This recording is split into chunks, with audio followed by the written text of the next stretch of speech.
সালটা 1886 খ্রিস্টাব্দের 1 জানুয়ারি। শ্রী শ্রী রামকৃষ্ণ গোপালবাবুর বাগান বাড়িতে আছেন। ডাক্তারদের পরামর্শ, নির্মল হাওয়ায় হয়তো গলার অসুখের তার উপশম হতে পারে। তখন ঠাকুর গলার ক্যান্সারের মারণ ব্যাধিতে ভুগছিলেন। এ বাড়িতে এসে তিনি একদিনও দোতলা থেকে নিচে নামেননি, কখনো বাগানেও যাননি। ওই দিনই তিনি প্রথম বাগানে বেড়াবার বাসনা প্রকাশ করায় ভক্তদের মনে আনন্দের ঢেউ উঠল। বিকেলে নিচে নেমে অদ্ভুতানন্দের সঙ্গে ঠাকুর বাগানে এলেন। অনেকে তার পিছনে পিছনে চলল। বাগানের মাঝখানে এসে আম গাছের ছায়ায় রাম ও গিরিশকে দেখলেন। গিরিশকে ডেকে বললেন, গিরিশ, তুমি আমার মধ্যে এমন কি দেখেছ যে লোকের কাছে বলে বেড়াচ্ছ?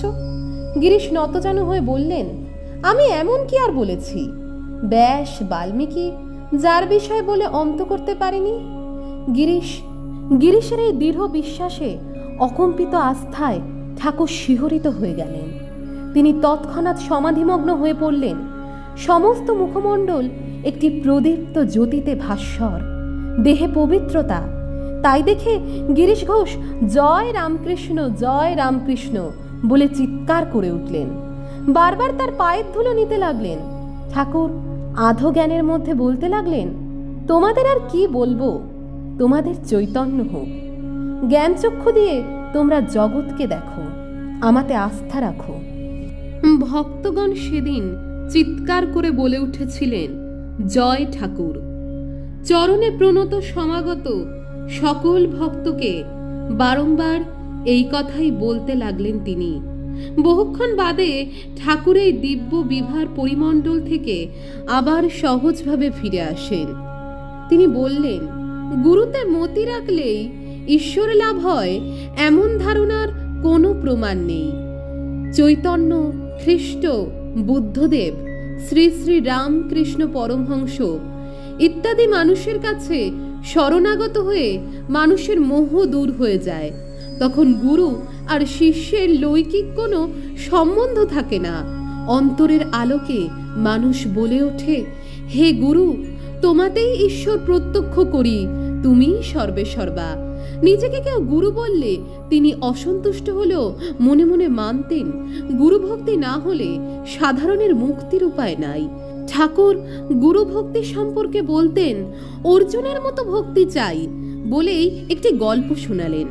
অর্জুন একদিন শ্রীকৃষ্ণের সঙ্গে যাচ্ছেন।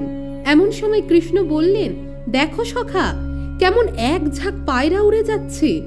অর্জুন বললেন, হ্যাঁ সখা, খুব সুন্দর পায়রা। একটু বাদেই কথা ঘুরিয়ে শ্রীকৃষ্ণ বললেন, না সখা, ও তো পায়রা নয়। অর্জুনও সঙ্গে সঙ্গে বললেন, ঠিক সখা, ও তো পায়রা নয়। গল্পটা বলে ঠাকুর বললেন, অর্জুনের এতই অগাধ বিশ্বাস যে তিনি শ্রীকৃষ্ণ যা দেখেন তাই দেখতে পান। গুরু অনেক নয়, এক।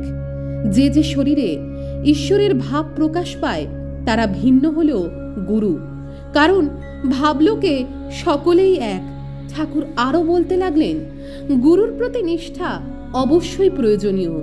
গুরুর ভিতর সেই অনন্ত ভগবানের প্রকাশ যখন প্রকট হয়, তখন তিনি আরোপিত সেই শক্তি বলে ভক্তকে আলোর পথ নির্দেশ করেন। আলোর পথে চালিত হয়ে ঠাকুর বলেন, শেষে এমন মনই গুরুর কাজ করে। গুরু মন্ত্র দেয় কানে, কিন্তু জগৎগুরু প্রাণে মন্ত্রটি বসিয়ে দেন। সেদিন যেন ঠাকুর ভক্তদের কাছে হয়ে উঠেছিলেন কল্পতরু স্বরূপ। কল্পতরু একটি সংস্কৃত শব্দ, যার অর্থ আশার গাছ। মনে করা হয় এই কল্পবৃক্ষের কাছে কিছু চাইলে সেই ইচ্ছে পূরণ হয়। ভক্তগণও সেদিন মনে করেছিলেন, আজ ঠাকুরের কাছে কিছু চাইলে তাদের মনোবাঞ্ছাও পূরণ হবে, তাদের মনের সমস্ত দ্বিধা দ্বন্দ্ব দূর হবে।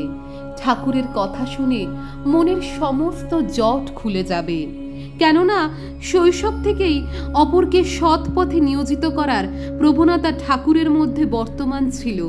কামারপুকুরে কিশোরকাল থেকেই তিনি সম্যকভাবে আপন বোধ দ্বারা সকলকে প্রভাবিত করেছেন। সমস্ত রকম উপদেশ তিনি প্রকৃত জীবন থেকে দিতেন, নিজে ফলভোগ করে অন্যকে বলতেন। আজকের যুগে দাঁড়িয়েও তার এক একটি বাণী শুনলে যেন মনের সমস্ত প্রশ্নের উত্তর পাওয়া যায়। মনের সমস্ত হতাশা এক নিমেষে দূর হয়ে যায়। বাস্তবতা কি, জীবনের অর্থ কি, তা যেন আমাদের কাছে খুব সহজ হয়ে যায়। বুঝতে পারি কোথায় ভুল করছি, কোথায় ভুল ভাবছি। মনের সেই ভুল ভাবনা থেকে মনকে সঠিক ভাবনার পথে, বাস্তব ভাবনার পথে নিয়ে আসতে পারি তার এই অপূর্ব বাণী শ্রবণের দ্বারা। ঠাকুরের শিষ্য রামচন্দ্র দত্ত এই দিনটির নাম করেছিলেন কল্পতরু দিবস। তারপর থেকে প্রতি বছর 1 জানুয়ারিতেই পালন হয় এই দিনটি। সকলকে জানাই কল্পতরু দিবসের অনেক অনেক শুভেচ্ছা। সেই সঙ্গেই প্রত্যেককে জানাই নতুন বছরের অনেক অনেক শুভেচ্ছা। প্রত্যেকের বছর খুব ভালো কাটুক।